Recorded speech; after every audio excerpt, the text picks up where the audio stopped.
5, 6 al 11. Este es Romanos 5, 1 y 2. En 6 al 11 dice, posiblemente alguien moriría por una persona buena, pero nosotros no éramos buenos. Nosotros éramos pecadores, violadores de la gloria de Dios, y éramos enemigos de Dios, enemigos declarados. Odiábamos a Dios. Dice, nadie va a morir por una persona así. Pero Cristo, cuando aún éramos enemigos, aún siendo pecadores, Cristo murió por los débiles, los pecadores y los enemigos. Y eso, por eso Pablo dice, eso es una maravilla, dice, si mucho más, estando justificados por Él, seremos salvos de la ira, porque si siendo enemigos fuimos reconciliados con Dios por la muerte de su Hijo, mucho más estando reconciliados, seremos salvos por su vida. Pablo se maravilla y nunca debemos olvidar esto, hermanos. Busque Gálatas 3:13. Esto es un tema que Pablo repite en varias ocasiones. En Gálatas 3:13 y 14 vuelve a admirarse de lo mismo. Gálatas 3:13. Estos temas Pablo repite porque no se le quita. No teníamos entrada. El pecado nos prohíbe. El pecado nos impide. Cristo nos ha facilitado la entrada a la gloria de Dios. Gálatas 3:13.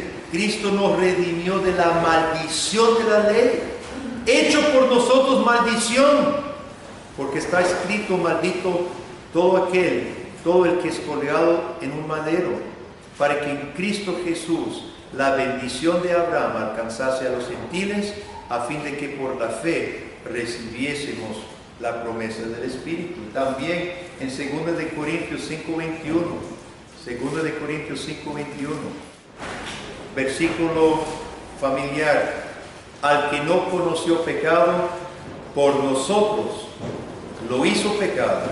Dios hizo a Cristo pecado, lo trató como pecado, para que nosotros fuésemos hechos justicia de Dios en él. Hermanos, Pablo no para de admirarse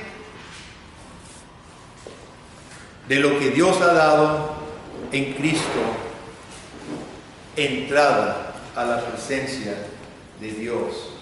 Y entonces puede llegar a las consecuencias. Ahora Pablo sí habla del fruto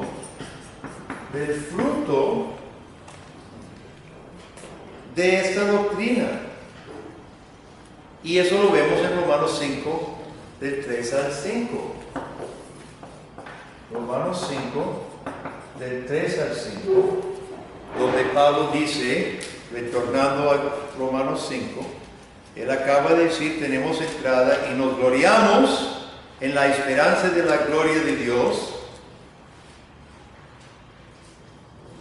¿Qué hacen los sapricistas cuando gana su equipo? O los liguistas. Se ponen felices un poquito. Yo vivo sobre la calle principal y hay noches que no puedo dormir. Si es el clásico y si es algún partido grande, ahí pasan pitando y gritando y llevando banderas y se glorían. Se alegran, hacen fiesta cuando gana algún equipo, partido. Ya me imagino algunos cómo celebrarán si gana su partido. Pero no nos vamos a meter en política. Pablo dice en versículo 2 que se gloríe en la esperanza de la gloria de Dios.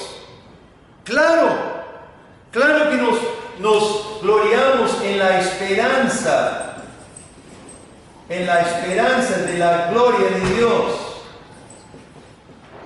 En la esperanza de la gloria de Dios. ¿Y cuándo esa esperanza será realizada? Porque lo que se espera es porque no lo tenemos, no lo vemos.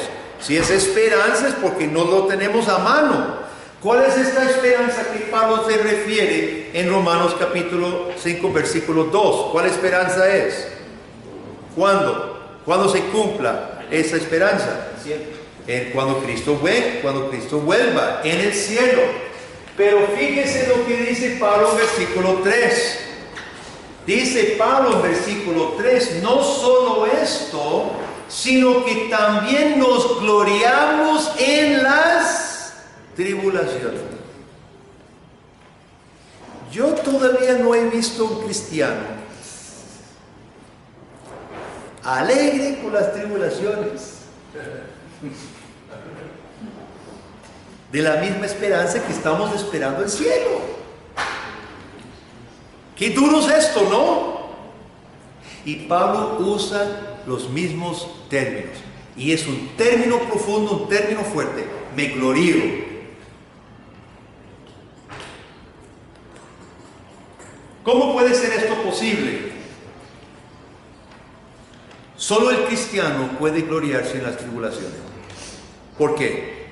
Porque el que no tiene su esperanza en Cristo y firmeza, y recuerde que Pablo dice, estamos firmes. ¿Quién nos hace firmes? Usted todos los días se levanta y se siente muy firme en el Señor. ¿Todos los días se siente muy firme en el Señor? ¿Sí o no? No siempre. Entonces, ¿por qué Pablo puede decir, tenemos entrada en la cual estamos firmes? ¿Cómo es posible que Pablo diga que estamos firmes cuando yo no me siento firme siempre? Y de hecho tambaleo y de hecho caigo. Entonces, ¿qué es esta firmeza? ¿Qué es esta firmeza? La firmeza que Cristo, lo que el hermano Alan ha compartido, la firmeza que Dios me ha dado en Cristo. Estoy en Cristo para siempre, irrevocablemente estoy firme en Cristo porque Dios dice que estoy firme. Ahora, solo el cristiano puede gloriarse en tribulaciones. Vamos a poner problemas. Solo el cristiano puede gloriarse también en los problemas. Porque sabe que Dios ha hecho firme en Cristo. El incrédulo, ¿qué es lo que tiene el incrédulo? Solo tiene esta vida. El incrédulo solo tiene este mundo. Y cuando su vida aquí se desestabiliza, ¿verdad? Cuando la vida aquí se descompensa, se descompone, entonces se descompone su vida, porque es todo lo que tiene. Pero el cristiano, esto no es todo lo que tiene. Nosotros los teólogos hablan del ya y todavía no. El ya y todavía no. Y Pablo está hablando aquí del ya y todavía no. ¿Qué es lo que tenemos ya? Según Pablo aquí. ¿Qué es lo que tenemos ya? Varias cosas. ¿Qué tenemos? Esperanza. Tenemos esperanza real. ¿Qué más? Salvación. ¿Qué más? Justificación. ¿Qué más? Paz para con Dios. ¿Qué más? Tenemos fe. ¿Qué más tenemos? Entrada al cielo, entrada a la presencia de Dios. Ok, tenemos todas estas cosas ya son recibidas en Cristo por medio de la fe. Ya tenemos mucho, pero todavía no hemos entrado a la gloria. Por eso dice Pablo, nos gloriamos en la esperanza de la gloria de Dios. Todavía no tenemos cuerpos glorificados. Todavía no vivimos en la nueva tierra. Todavía no hemos sido glorificados. Y es un problema, hermano, cuando la iglesia revuelve o enfatiza solo uno a expensas de la otra. El famoso evangelio de la prosperidad quiere todo ya. Como dijo un pastor, yo no quiero esperar caminar calles de oro para llegar al cielo, yo quiero caminarlas aquí. Entonces, que caiga el oro aquí. La iglesia cae en terribles problemas cuando desbalancea esto. Y Pablo está hablando de las dos, pero usa el mismo término. Nos gloriamos en las dos cosas. Nos gloriamos en el ya y también nos gloriamos en el todavía no. Nos gloriamos en el ya, eso es fácil. Nos gloriamos en que Cristo me ha justificado, nos gloriamos en que tengo entrada al cielo. Todo eso es importante reconocerlo, pero esto me permite gloriarme en el todavía no. Cuando aprieta Cuando presiona, porque ese es el término de tribulación, como aquel que están arreglando Sabanilla. Yo tengo que pasar por Sabanilla bastante. Y pasó ayer esa gran máquina de las bolas esas, las grandes ruedotas llenas de agua, que compacta la carretera. Ahí andaba por la carretera. La planadora. Ese es el término que Pablo utiliza, que cuando pasa encima la planadora. Terrible, presión terrible. Ahora fíjese bien, dice Pablo, nos gloriamos también en las tribulaciones. Lo voy a borrar. Nos gloriamos en las tribulaciones. Y aquí estamos hablando, hermanos, del consuelo para usted y para mí, y el que nosotros ofrezcamos a las otras personas. Ese es el tercer punto. Nos gloriamos en las tribulaciones, porque las tribulaciones producen paciencia. Yo he utilizado el ejemplo de mi mamá en varias ocasiones. Mi mamá ya tiene 80 años. Mamá ha padecido de mucho dolor durante toda la vida que yo pueda recordar. Ha tenido múltiples operaciones y ha experimentado dolor, mucho dolor en muchas partes de su cuerpo. Mamá hace años ahora ya cumplió 80 años. Y hace muchos años ya dice: hijo, yo ya no pido a Dios sanidad, no pido alivio de mi dolor. He entendido que Dios no me lo va a quitar. Lo que le pido es paciencia para el día y que me permita servirle, aún con el dolor que le ha placido no quitar. Mi mamá, eso fue tal vez hace 20 años. Mi mamá hasta la fecha sigue leyendo, no solo la Biblia, docenas de veces ha leído toda la Biblia. Las instituciones de Calvino, hace años, todos los comentarios de Juan Calvino, textos enteros de teología sistemática, Josefo, Edersheim. Es más, yo pongo a mi mamá a la parte de cualquier teólogo, tráigalo, para un debate, y no se la llevan. Además de eso, con dolor y todo, mamá sirvió unos 13 años en una cárcel para mujeres. ¿Qué ha experimentado mi mamá? Paciencia en medio de la tribulación. ¿Por qué?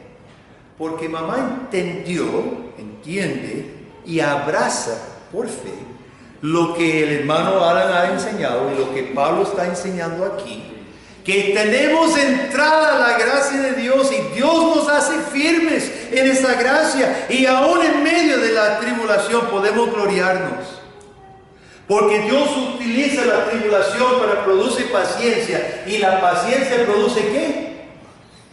¿Qué dice Pablo? ¿Qué es prueba? La paciencia produce prueba. El otro grupo, cuando di el otro taller, nos costó definir este término. ¿Qué es lo que Pablo está diciendo cuando dice produce prueba? La paciencia produce prueba. Deme un sinónimo. Deme un sinónimo. Produce prueba. Tribulación. ¿Perdón? Tribulación. No, la tribulación produce paciencia y la paciencia produce prueba. Ve, estamos mal entendiendo. No estamos diciendo tribulación produce tribulación. Así, a veces utilizamos el término prueba, una prueba, pero eso no es el término aquí. La paciencia produce prueba. Prueba es ser probados. Es un examen. Un sinónimo, un concepto similar podría ser lo que Pablo dice, uno de los frutos del Espíritu, templanza, temple. Lo que Pedro habla en su epístola cuando dice que somos probados como fuego, como el oro es probado por fuego. Produce prueba, produce temple, produce carácter, produce fuerza espiritual y personal. Y es cierto, hermano, pero solo es cierto para el cristiano. El incrédulo cuya vida toda es esta vida, cuando viene la tribulación, no le queda otra cosa, no le produce prueba, se tambalea y cae, porque eso es todo lo que hay. Y si el mundo cae, si su cuerpo se descompone, si no tiene nada más, ¿qué le queda? Pero el cristiano sabe que ya estoy en presencia de Dios por Cristo. Todavía no he atravesado mi peregrinaje, me falta recorrer todavía, pero Cristo está conmigo, estoy en Cristo. Entonces produce prueba y dice que la prueba produce esperanza. Otra vez estamos con esperanza. ¿Vio? En Cristo tenemos esperanza porque el Evangelio declara esperanza.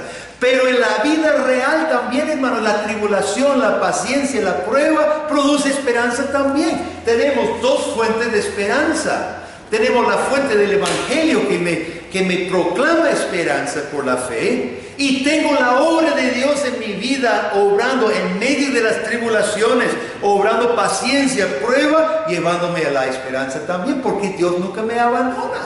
Y eso es ya una experiencia real. Y caigo otra vez en esperanza. Y la esperanza no avergüenza.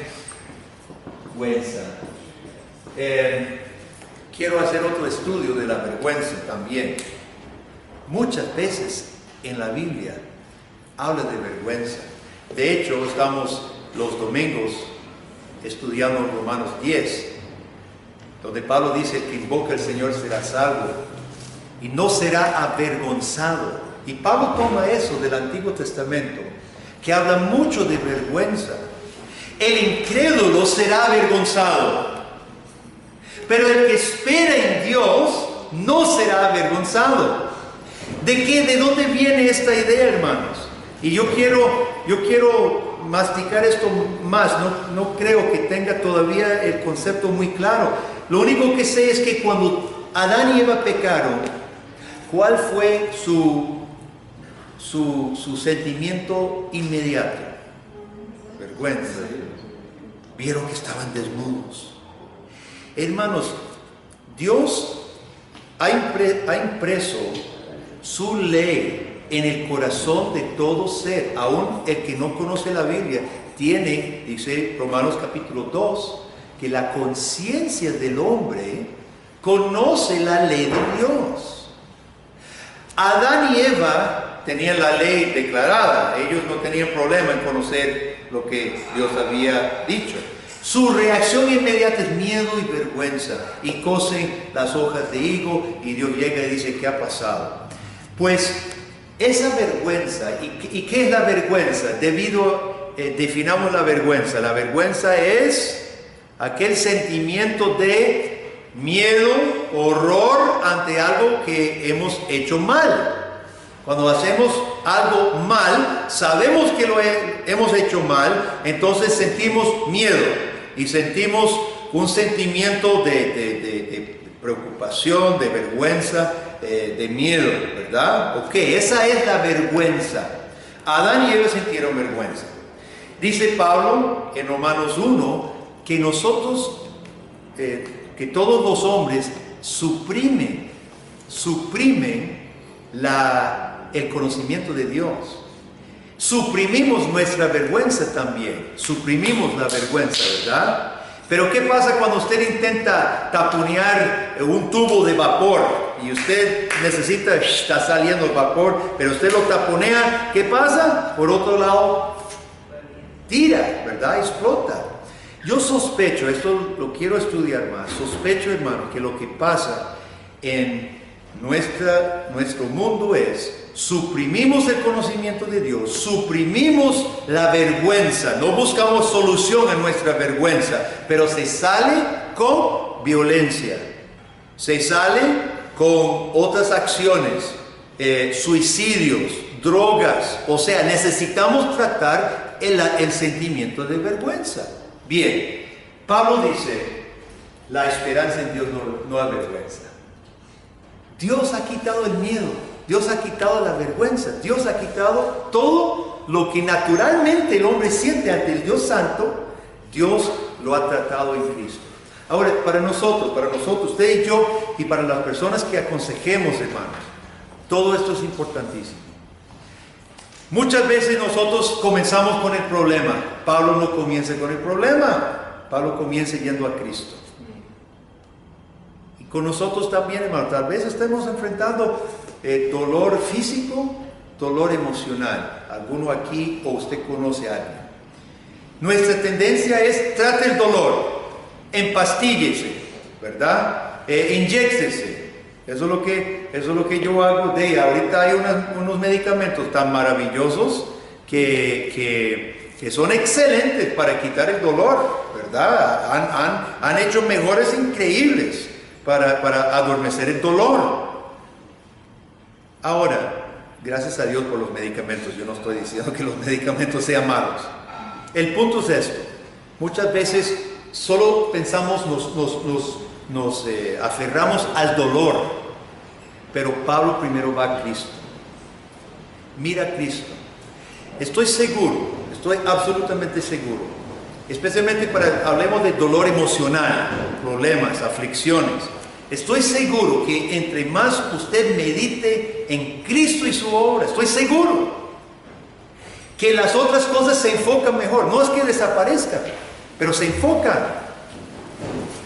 Medite en Cristo como lo hace Pablo. Piense, entrada a la presencia de Dios. ¿Cómo es posible? Yo me enfrento a un altar, un holocausto, fuego, llamas, espada. Eso es lo que debe caer sobre mí. Y todo se ha quitado. Y Cristo me conduce al mismo lugar santísimo. ¿Cómo es posible? Medite en la obra de Cristo, hermanos.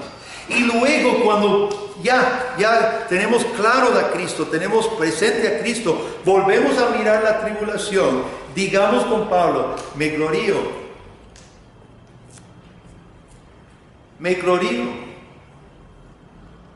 también en las tribulaciones, porque yo sé que Dios está haciendo una obra. Dios no ha abandonado ni a este siervo pobre, ni a este mundo en mi vida. Dios no me ha abandonado. Y me glorío en las tribulaciones, porque sé que Dios produce paciencia, y la paciencia va a obrar temple y carácter en mi vida, y eso me va a llevar a más esperanza, y nadie que haya esperado en Dios ha sido avergonzado. Y Dios me ha quitado la vergüenza, la pena, la culpa en Cristo, y me lo está demostrando cada día en el Evangelio, su palabra revelada, y también en mi vida. Qué lindo que las dos cosas, la obra de Dios en mi vida, concuerda perfectamente con lo que ha revelado en la palabra. Mire, hermanos, esta doctrina de la justificación por la fe y este pasaje para mí es precioso, especialmente cuando hablamos de problemas, cuando hablamos de consejería. Y usted tiene amigos, conocidos, familiares que también están atravesando situaciones difíciles. Lléveles a Cristo. El mensaje glorioso que en Cristo tenemos, paz para con Dios, entrada a la gracia en la cual Dios nos hace firme, y podemos gloriarnos en Cristo, pero podemos gloriarnos también en esta vida, en las tribulaciones, porque Dios no nos ha abandonado. Y como dijo el hermano Alan, si Dios nos ha recibido en Cristo, es irrevocable, es irrevocable. Usted no puede ser justificado hoy, desjustificado mañana. Somos justificados para siempre. Caeremos, sí, tropezaremos, pero aún en esos momentos Dios lo está usando para levantarme, para hacerme mirar una vez más a Cristo, y para obrar en mí temple, carácter, perseverancia, paciencia y prueba. Gloria a Dios, que Él reciba toda la gloria. Vamos a orar. Padre, gracias te damos, infinitas gracias por tu palabra, Señor. Cuán maravilloso es este mensaje de Jesús, Dios. Como el apóstol Pablo, nosotros también nos admiramos, oh Dios, nos maravillamos de que pecadores como nosotros, oh Dios, tengamos entrada a tu gracia. Gracias, Señor. No tenemos cómo, oh Dios, agradecerte. Solo pedimos, Padre, que podamos cumplir en nosotros, que tú puedas cumplir en nosotros paciencia, prueba, esperanza, porque sabemos que no avergüenza, Señor. Gracias por Jesús. Gracias por Jesús. Oramos en su nombre. Amén.